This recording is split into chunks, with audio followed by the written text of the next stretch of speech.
for one, am grateful, Mrs. Bush, that they are finally bringing civilization to this savage land. I could not agree with you more, my dear. My daddy settled this land, and I know he'll be looking down on us, pleased at how we help the natives. Yes, they've lost their land, but they've gained access to heaven.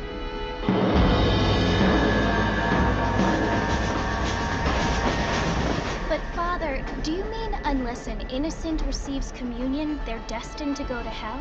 That hardly seems fair.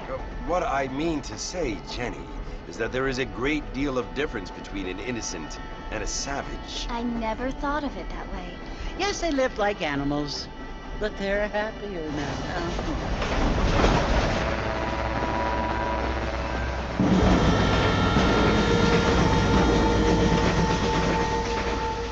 Not only do people now have motor cars, Father, but I heard that pretty soon we will be able to fly. No, only angels can fly, Jenny. No, apparently people can fly. Didn't you hear? Out in Kansas, a man even got a car to fly. I hardly think so, Jenny.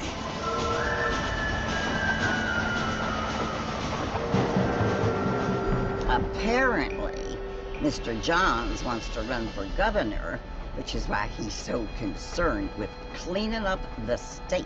Nate Johns. Yes. His family is nothing but hillbilly trash that came here after the war.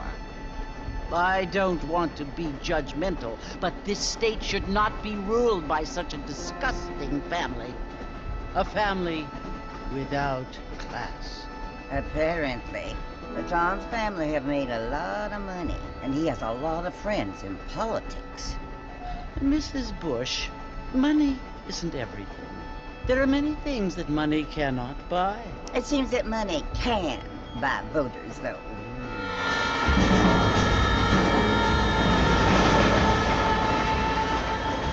What you must remember, my dear, is that we have been brought here to spread the word. And the word and civilization, they are the same thing. They are the gifts. It is the opportunity we have, the chance to live among people who are decent and who do not kill each other, and who let you worship in peace. It's so confusing, Father. Sometimes I find it impossible to make the distinction between a loving act and a hateful one. I mean, they often seem to be the same thing. Yes, Jenny, it is confusing. But you only have to ask me if you need help. Indeed. Well, here we are, Mrs. Bush. Armadillo.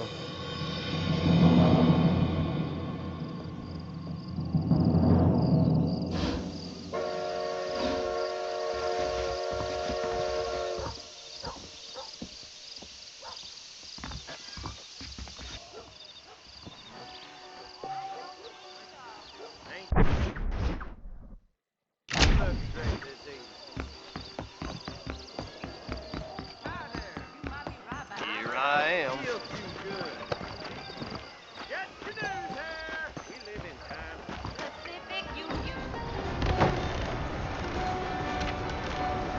Mr. Marston!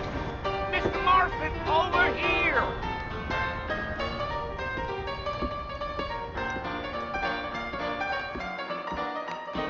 You must be John Marston. Sometimes. I'm Jake. Your friends from Blackwater hired me to guide you. They ain't my friends, but pleased to meet you, Jake. I got the horses saddled up and ready out front.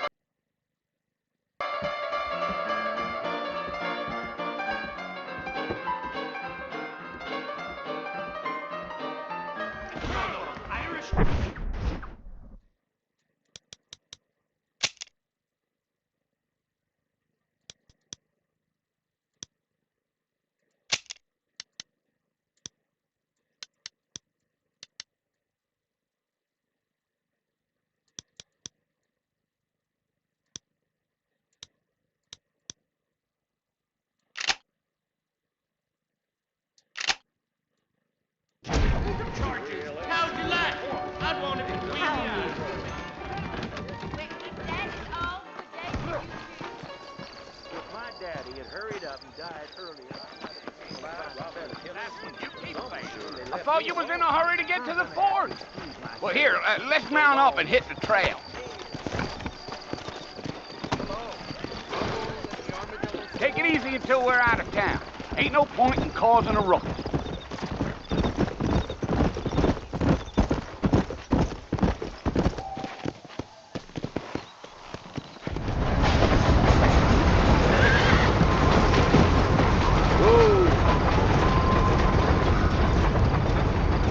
So it's Fort Mercy you want to visit? That's right. Ain't taking nobody up to the fort in a long time. Strange place for a decent fella to want to visit, if you don't mind me saying. Who said I was a decent fella? It's been abandoned for years now. Folks say it was built during the Mexican War. What kinds of soldiers around back then? Why'd they leave? Well, I ain't entirely sure. I heard they had to go up north to fight Indians, or maybe they got tired of being soldiers and went looking for gold. You know how things is. So what are you doing up at the fort? I'm looking for an old friend. Well, like I says, you ain't gonna find many folk around those parts these days. Those you do find are about as sociable as an ulcerated back tooth.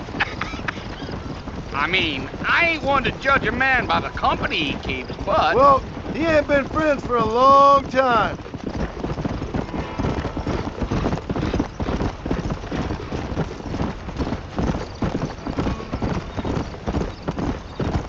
Are you planning on spending any time in Armadillo, Mr. Marston? I doubt it. I ain't planning on staying very long. Well, if you're fixing for some female company, you can do a lot worse than Armadillo. Fine as cream gravy they are. Not like Thieves' Landing. Dang, those girls ain't even fit for a drinking man to hole up with. I'm a married man, I'm afraid. Ain't we all?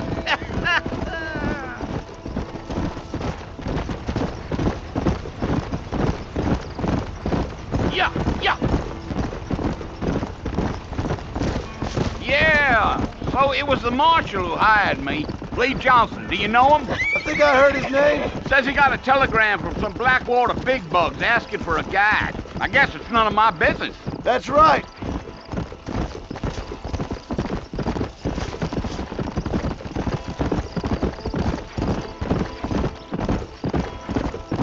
You ain't very talkative, are you? Nope. I'm just chewing the dog, mister. It's how I am. I don't mean nothing by it. Trust me. There's things you're better off not knowing.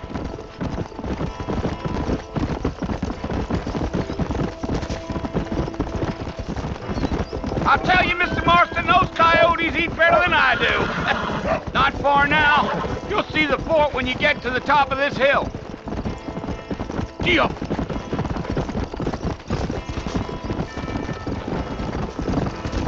Easy.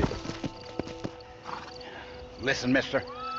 This here's what's left of Fort Mercer. Some gang rode in and took the place over. So I understand. This is where we part ways, friend. You have yourself a good time.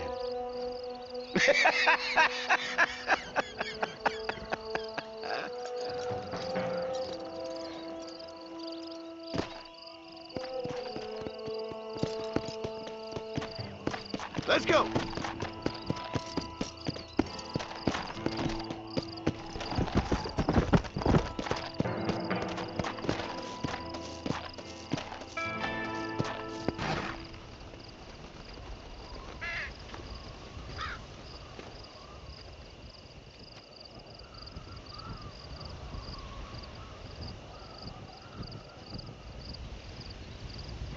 Bill!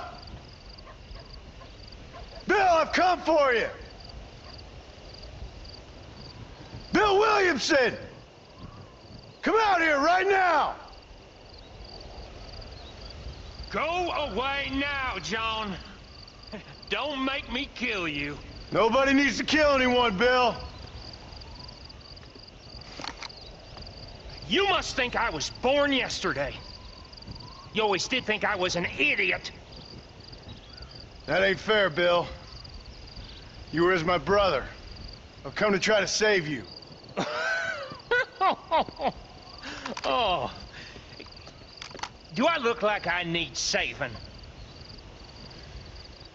Bill, please. They want to kill us all. I can help you. Well, you never tried to save me before. You only seemed to save yourself. Bill, I implore you think about this.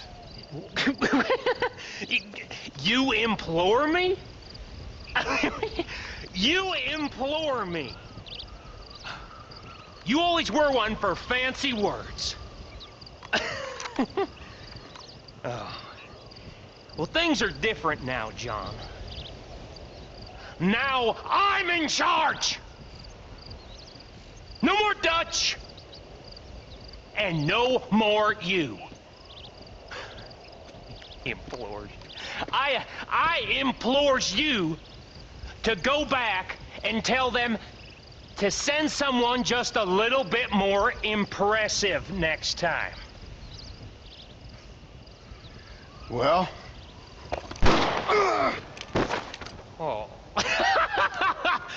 Poor John.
Well, you're alive.